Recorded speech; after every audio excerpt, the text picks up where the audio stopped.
Hey guys, and welcome back.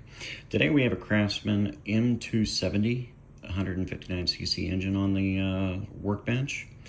Will not start. We're going to drain the fuel and we're going to clean the carburetor. The dust collection device there, the air filter, is very filthy. I blew it out and it was just caked full of dust. That's all I've done to this machine so far. Since this is a newer machine, I wanted to go ahead and record this, and hopefully this can help you out when you are working on your MS270.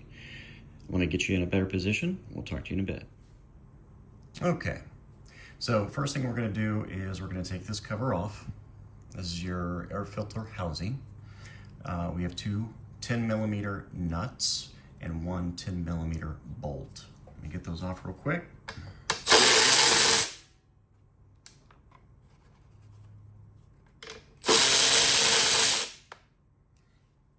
those aside.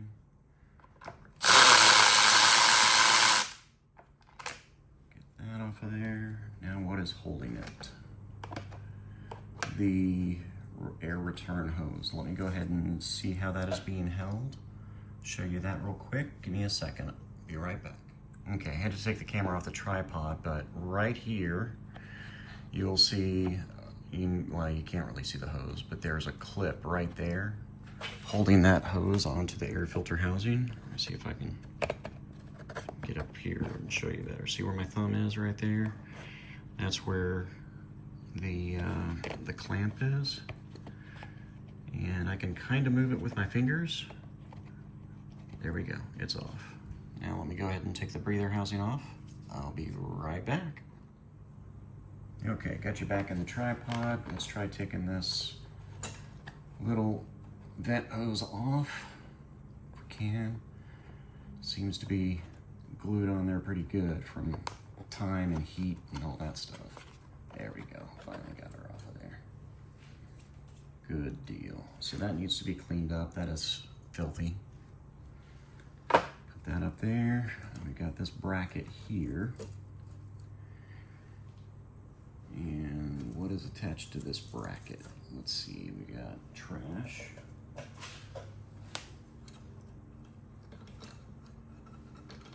And we've got a choke spring, auto choke spring, or auto choke rod. But first we have this gasket, okay?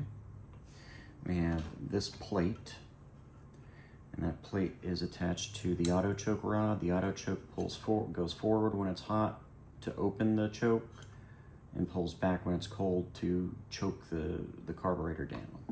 I'm gonna take you off the tripod. I'm gonna show you what the carb looks like from a top-down view. 1 second. All right, so this is the carburetor from the front view. And that is it on the top. This whole machine is just filthy. It's gonna get a nice bath before I return it back to the customer.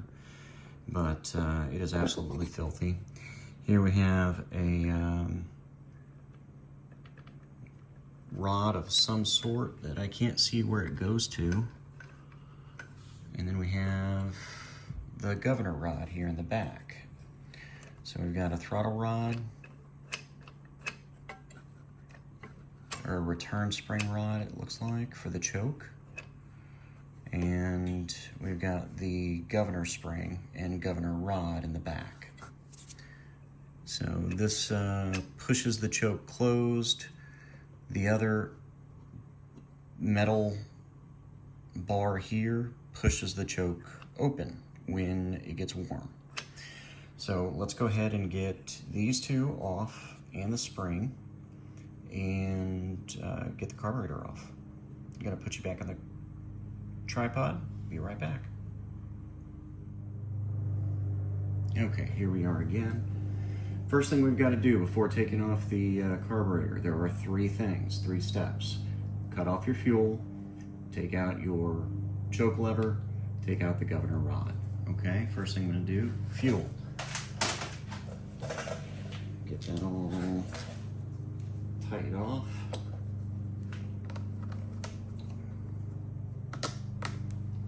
And we got this clip here on the hose. You get a pair of needle nose for that.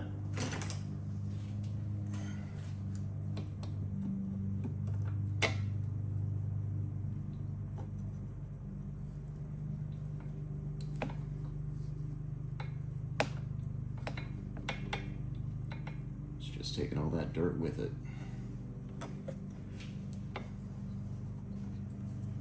So the clip is now off. We need to pull the fuel hose, which is probably going to require some, let's see here, see if my Kinepex can do it. What I want to do is I want to just rotate that hose on the nipple of the carburetor to break free the rubber that's been attached to that carburetor for so long. Just rotate it back and forth. I'm not trying to push it back yet. I'm just trying to rotate it. Make sure it's free on that nipple so it will actually come off when I start tugging on it. If it'll come off. It may not come off. I might have to pull the whole tank. I know on the older, smaller Briggs & Stratton engines, I have to pull the tank, or pull the cover, the tank, and then because this fuel line is so short, I can pull the fuel line off easier and drain the tank that way. This is my first time working on this engine, so you and I are both learning this together. Let's see what I can do.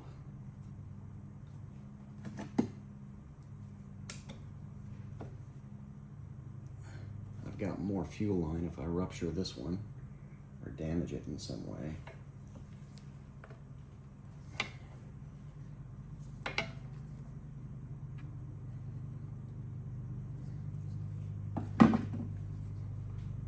It is free, but it just ain't coming off of here. Let me get a flat blade screwdriver.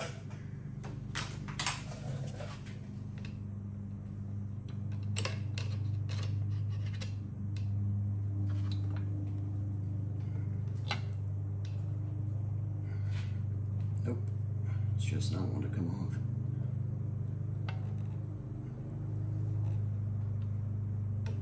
Keep going here. Just a little longer. There we go. Got it behind that fuel line that time. There we go. It's coming now. Coming now.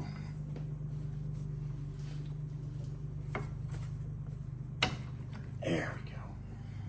Nice and out of there. Now, some of the fuel that was in the pipe from here to there fell on my thumb, and I did the sniff test. And yeah, it's varnish. It's pure varnish. So I'm not looking to see good things when I open up this carburetor. Let's move on here. Okay, that moves that way. This. So for this one, you've got, for the governor rod, you got to move the carburetor out. You got to lift straight up, and it will pop out. For the spring, I use a small pair of needle nose. A very small pair of needle nose. Grab it right behind the curve, the turn, and twist until it comes out. So that is done. Next thing is, the last thing is this choke rod. I'm going to pull the carburetor off. No, I'm not. Because that's got a Z bend in it. It's got to come out down and then out. So yeah, I am going to have to pull this tank in order to pull the carburetor off. All right, give me just a moment to get set up with tools, and I'll be right back with you. Okay.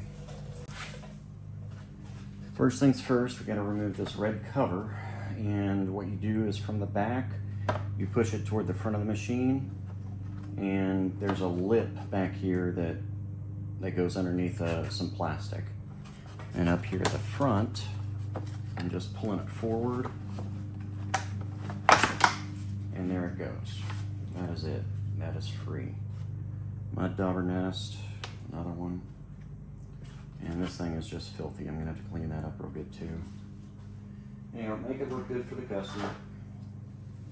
Make it look like I actually tried. Now this is built a lot like a Honda, or even a Kohler, even though they all kind of take from each other. This one has the studs, stud caps, acorn nuts at the top. So that's very similar to a Kohler engine. You'd have the stud caps, and then you pull off your shroud, and then you have the studs sitting there below it. Let's see if these are 10s. They are. Sorry for the noise, one moment. Okay,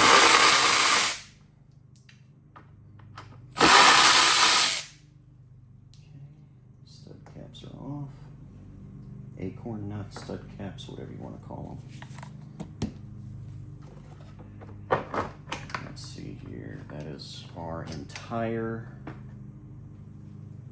fuel system all in one foul swoop. So if you break that, you're breaking your starter shroud and your fuel shroud all in one.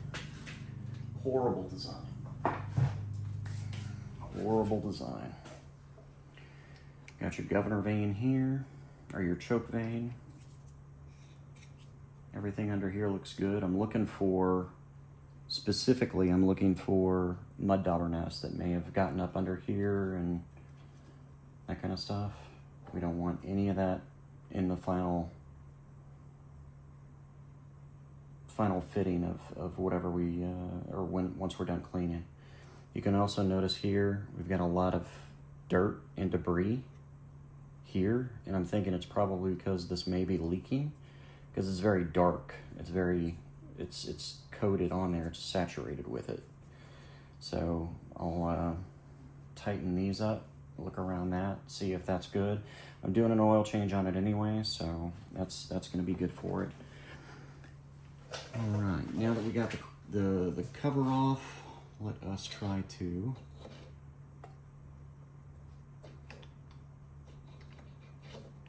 get this off of there. Let's see if we can. We can pull the governor vane off up top, just like that. Then we can take that off. And I'm gonna put this back. So what I did was I lifted the wind vane up and stuck it where I could undo it from the carburetor. So now we have a free carburetor, and it is looking like, well, like it's been ridden hard and put away wet. So what I'm going to do is I'm going to grab some brake clean. I'm going to clean this off outside, get it all cleaned up before I break into it. I'll be right back with a new product. Okay guys, well I am back. Got you on my workbench, which is a cluttered mess at the moment. But here's the carb. It cleaned up beautifully on the outside, as it usually does. Missed a little spot right in there, but no big deal. There's no holes or anything in that area to clean out. So this is the back side. That's the gasket on the back of the carb. That's attached to the engine. This is the front side that has the air breather on it. What we want to do is, first and foremost, you want to check and make sure that all of your butterflies are moving beautifully, and these are smooth as silk. You let go and it shuts just the way it's supposed to. It's spring loaded. So the next thing we want to do is we want to crack it open. I'm going to use my Tecton 10 millimeter wrench here, ratcheting wrench. Nope, no I'm not. I'm going to use my other ratcheting wrench. There we go. Sorry for the noise. So the first thing that I want to do is I want to see if there is any water in here. I'm going to know instantly by the screw. The screw or the bolt has rust at the bottom of it. Right there, you can see the dirt on it. just wiped it right off. That's not good.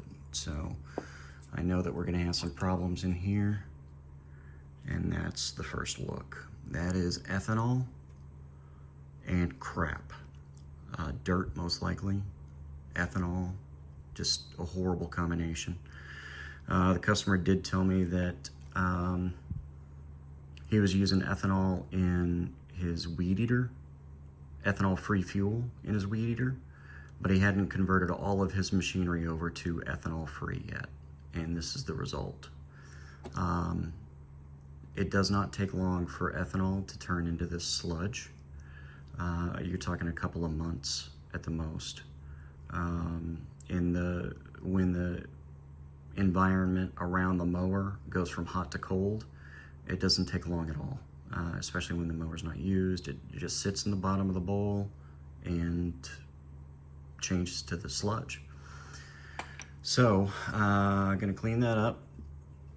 Gotta clean that up. That is just a nightmare. And then you'll see here on the bottom of the pickup, there's all kinds of sludge around that. So imagine, you know, you have fuel that needs to go up this center pipe, and it's got to compete with all this sludge and crap, and that's what stops your engine from running, because this sludge and crap literally gets lodged up into the carburetor, right in that tube, and is blocked. It blocks the fuel flow. So let's go ahead and pull the needle and seat. Well, just the needle. Don't need to pull the seat. There's that. We'll clean that up. And we've got here, let me take this off camera real quick so I can see down it and look for the flat blade screwdriver. The flat blade screw for the main jet. Give me 1 second. There's so much crap in there, you cannot even see the threads for the main jet. Let me get this sprayed off real quick. 1 second.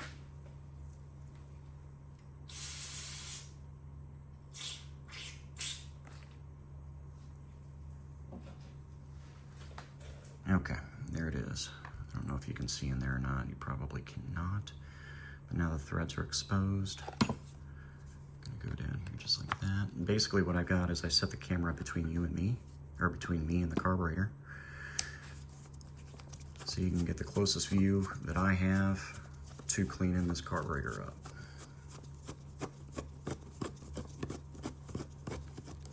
Luckily it wasn't in there very tight, thankfully. So you have in this tube, you have two pieces of hardware. The first is the main jet. That's what I just unscrewed. Behind that, and longer, is what's called the emulsion tube. The emulsion tube came out in that form. That's what it is. And then there is your main jet. So I'm gonna clean this one up first.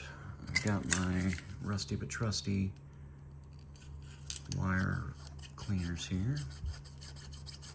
What was in there was not firm, but it was completely blocking the jet. I couldn't show it to you, but I can feel it for you, okay?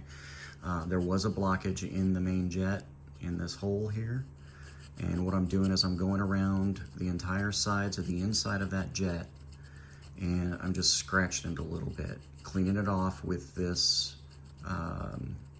wire chaser, wire cleaner. It's a torch tip cleaner. It comes in packs for cleaning your torch tips on welding machines. Just simple torch tip cleaner. It's got a whole bunch of different wires in there, and all of them have a chamfer on them to allow you to clean. So that's done. I'll spray it here after I get this one done. Now this one has a lot of holes in it. You have the main hole going down the center. That's your main fixed hole.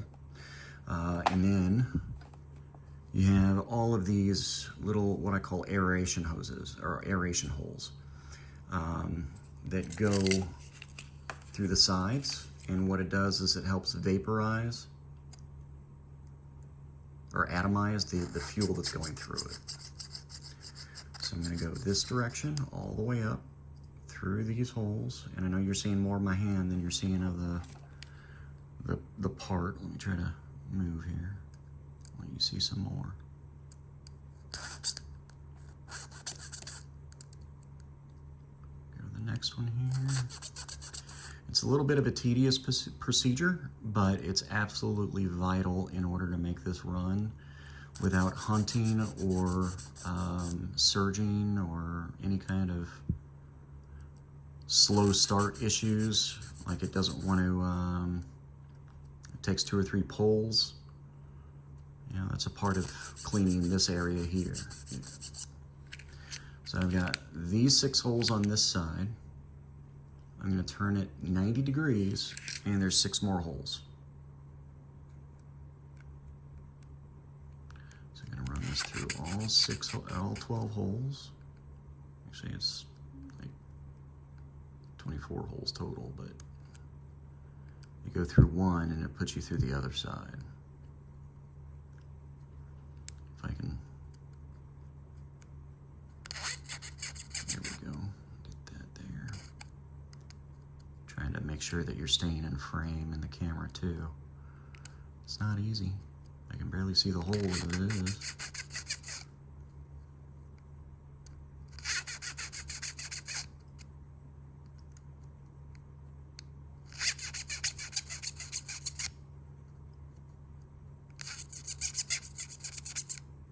All right.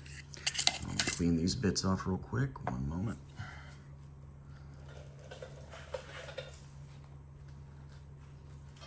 Now for this, I'm using carb spray. For the body of the carburetor, I used brake clean. And the difference is brake clean is a little bit less expensive to clean with, for one. 2, it doesn't damage O-rings. It doesn't it's just a good cleaner, a surface cleaner. Carb spray is much more aggressive. It is a good volatile chemical, unfortunately highly flammable, but very good at cleaning out all these little orifices. You can see the spray coming out through that main jet now. See all that dirt that came off? There we go. So that is all clean. Let me go ahead and put that on a towel and let it dry. A clean towel away from here, because this is all dirt.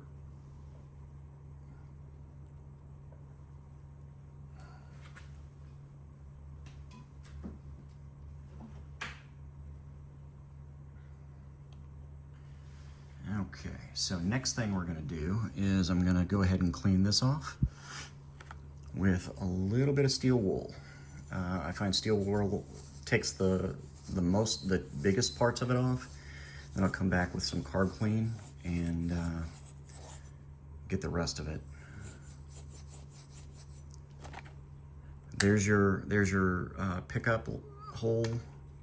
All your fuel goes through here, then it goes into the main jet, which sits about here, and then your emulsion tube goes all the way up to the top and through a little hole right back in there that allows the atomized fuel to mix with air.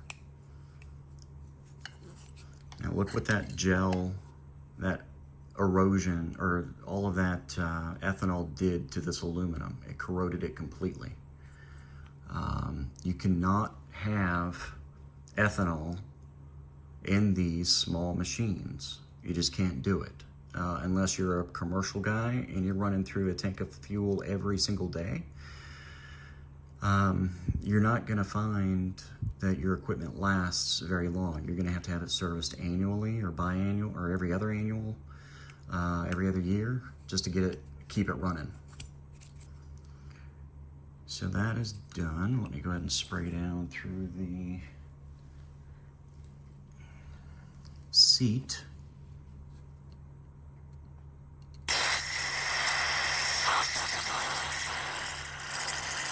Coming out of the intake hole there.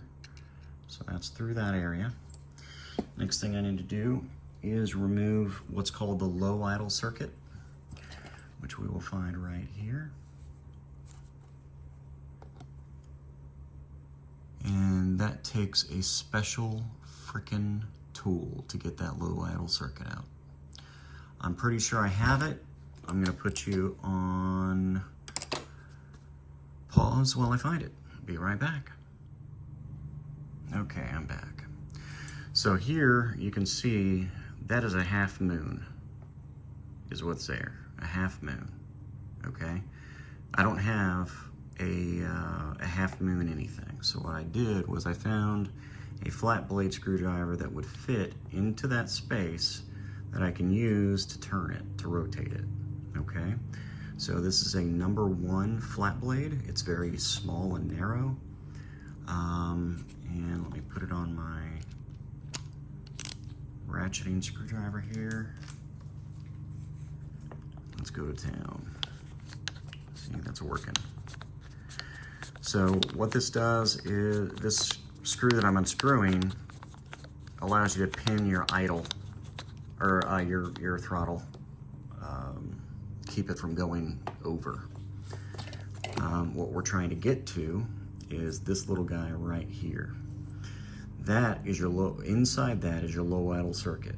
There is a very small pinhole in there. That little pinhole allows fuel through and will keep your engine from hunting, okay, when it's running at idle or full speed.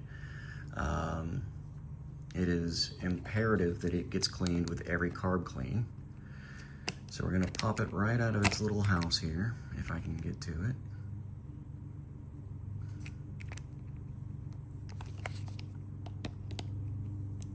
If I can get it to come out. Let me try a bigger flat blade here.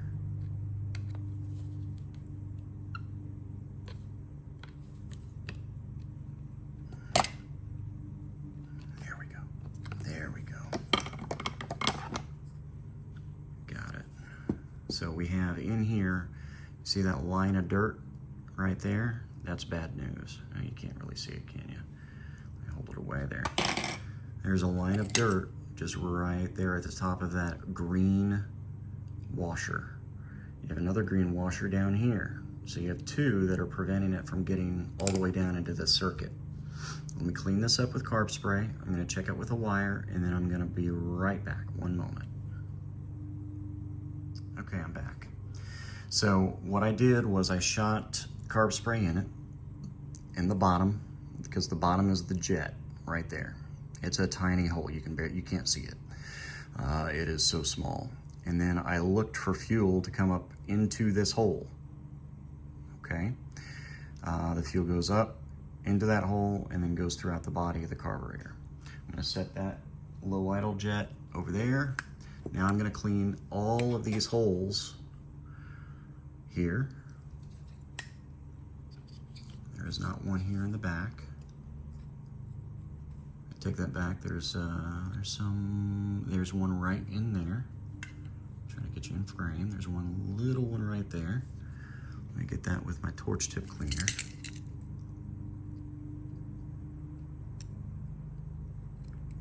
I can get it in the hole. That's what she said.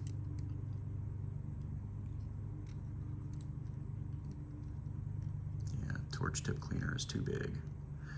And this is the smallest tip that I've got. Also what she said. So we'll clean all that out. You'll see that gunk in there. I don't know if you can see it or not, but there's gunk inside the throat of that. I'm gonna spray that out. We're gonna come around to the front side. We've got a hole here, a hole here, and a hole here. All 3 of these holes are very important. They need to be cleaned out as well. Let me do that again. You have a hole here, here, and here. Those 3 holes need to be cleaned out. So one moment, be right back.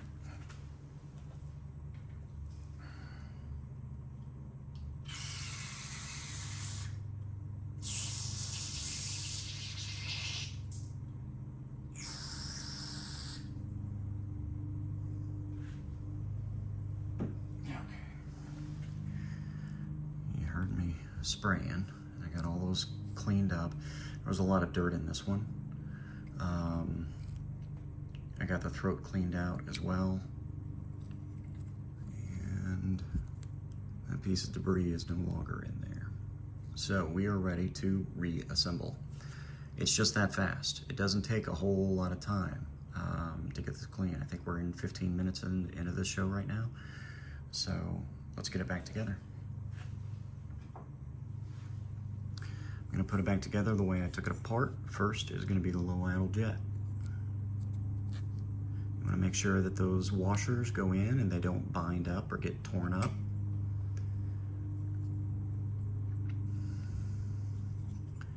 That they're sitting properly. All right. There we go. Now, this screwed up screw that does two things. It holds down the jet.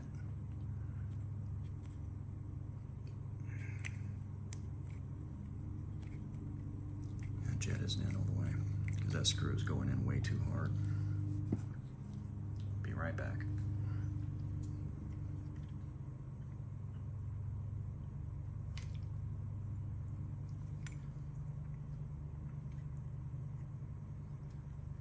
All right, now it'll go in.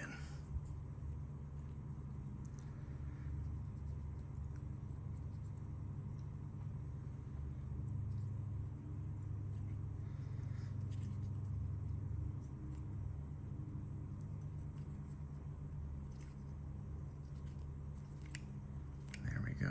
Now it's started. Change the ratchet on the screwdriver. Put it in the rest of the way. Oh.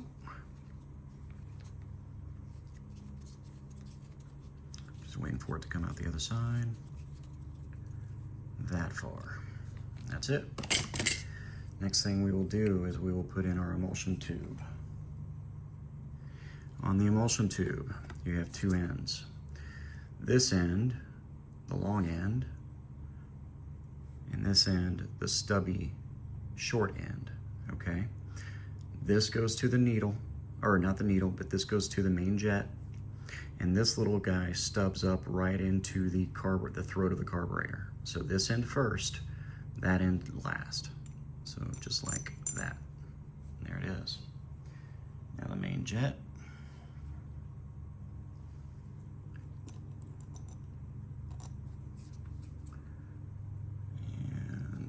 Good screwdriver.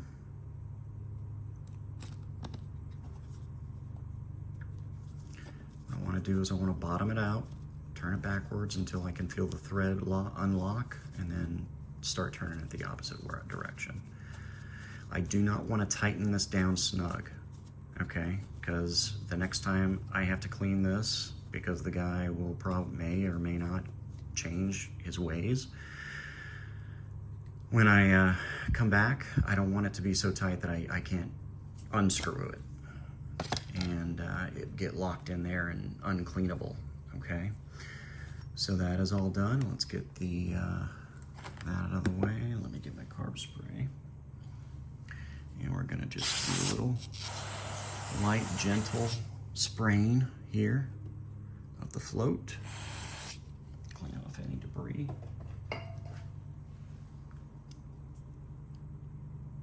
Needle is still in there. We will set that down just like that.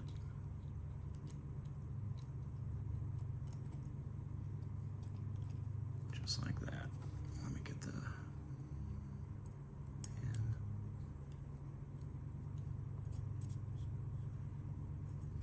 There we go. All right. Last thing I need to do is clean out this horrifically filthy bowl. And I'm gonna do that off camera because I can't clean it here in this space. So I'll be right back, one moment. Okay, I'm back. So cleaned up pretty decent. There are some, so one thing that ethanol does is it attracts water out of the atmosphere. When it attracts water out of the atmosphere in large quantities, what will happen is a bubble of water will sink to the very bottom of whatever fuel it is in. It's then going to run out of the bottom of the tank directly into the bottom of this bowl and start to rust. And that's what you're seeing right in through here. All this is rust from water being inside this bowl, from ethanol attracting it, sucking it out of the atmosphere, and then that water pooling into the bottom and into the lowest cavity. Water is heavier than gas, so gas is always going to be on top of water chemically. But we got it back together. Let's go ahead and put our O-ring back on. Get that all smoothed out. There we go. Put our cover back on, fuel tank. There we go. And then we are looking for our screw.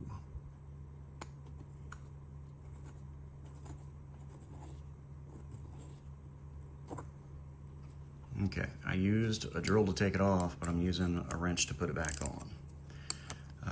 You never want to over tighten it because this is aluminum. You don't want to strip it. It will strip. Ask me how I know. So that is good and tight. All right, this carburetor, in my opinion, is clean enough and serviced well enough to go back on the machine. So I will meet you back there in just a moment. Okay, and we're back. So, first rule is to put it back on the way you took it off. I'm gonna go ahead and lift this guy up, put him inside, right there, turn it to the right, and then put this back on, and then put this back on. I believe that's how I took it off. That's how it came off. Now, let's see if it's working well. It is not working well at all. So where did I screw up and how can I fix it?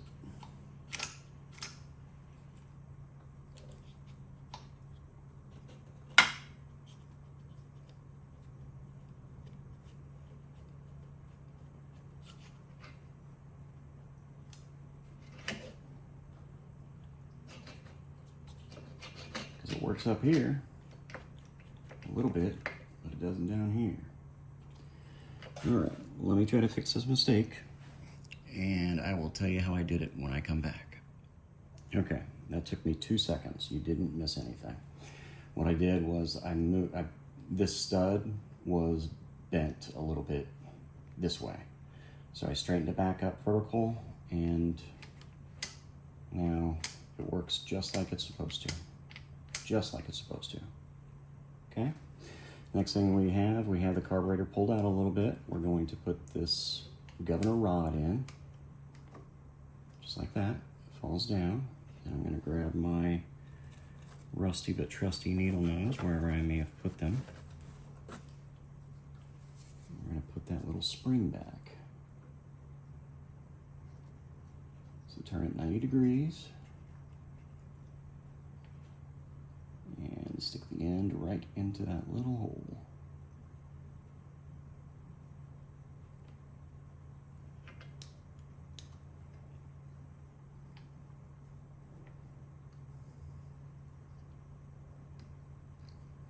There we go. Nope, we don't have it. Let me try it again. This is when you're getting older like myself, and your vision is starting to fade, this can be a real taxing process.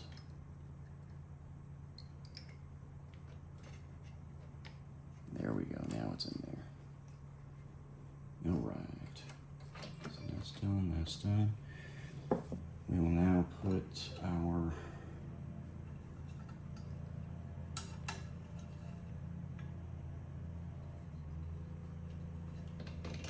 thingamajig back on there. Our little washer on here. And we are ready for a fuel tank. Let me get this cleaned up.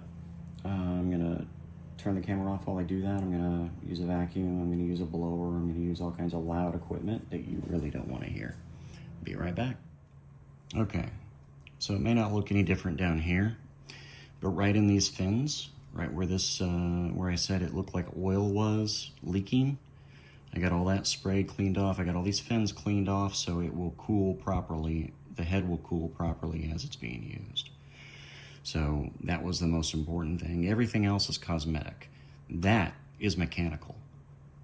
That dirt will trap heat. Heat will burn the rings. Burnt rings mean burning oil, and you're going to go through oil really, really fast. So to get that cleaned up is the most important thing. Next we're going to do is go ahead and put on the fuel tank, which I need to drain first, and clean up a little bit. Be right back. Okay, and I am back. So got the tank drained, haven't cleaned it up at all. Let's go ahead and get it reassembled.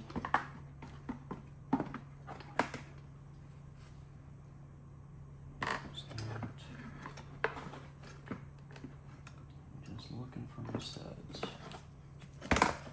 There they are. Kind of there.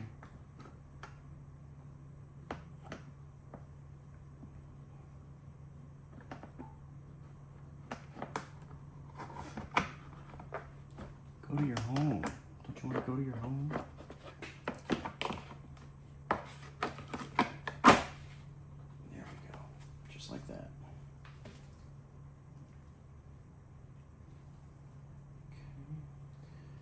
Okay. We've got our 10mm nuts. Put it right on top.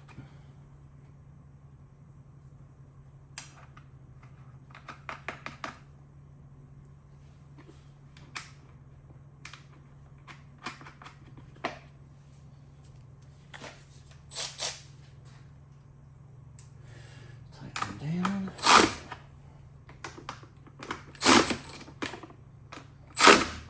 All right, that portion is done. Now let's go ahead and get the fuel line attached. There we go. Clamp back into place. There we are. So we've got everything back in place except for the breather housing. And that's it. So what did I do with my breather housing? Here it is. Clean this up a little bit with a little brake clean.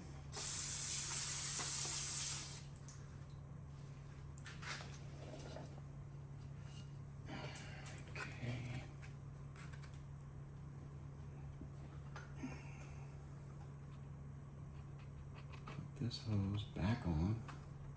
It was so difficult to get off earlier. Alright, that's on. And there we go. Here goes the top bolt.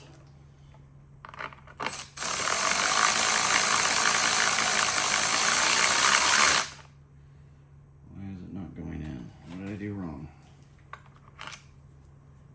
I see it. Was there a nut back there? I wouldn't think so.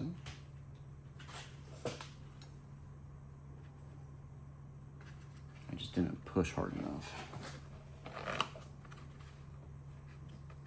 Yeah. Push it in to hit the threads. There we go. Now it's on there. And start my two 10mm nuts. And I know you're getting a lot of my hand here. I'm sorry about that.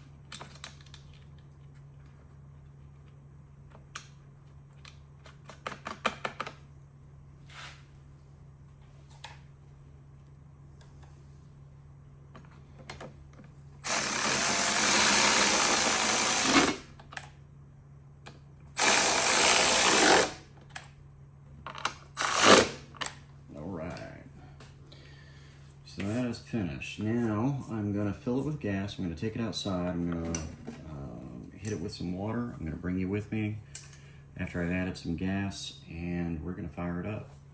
See you outside in a bit. All right, y'all, I haven't cleaned it up yet, but I put all the plastics back on and ready to give it a first pull. Let's see what happens.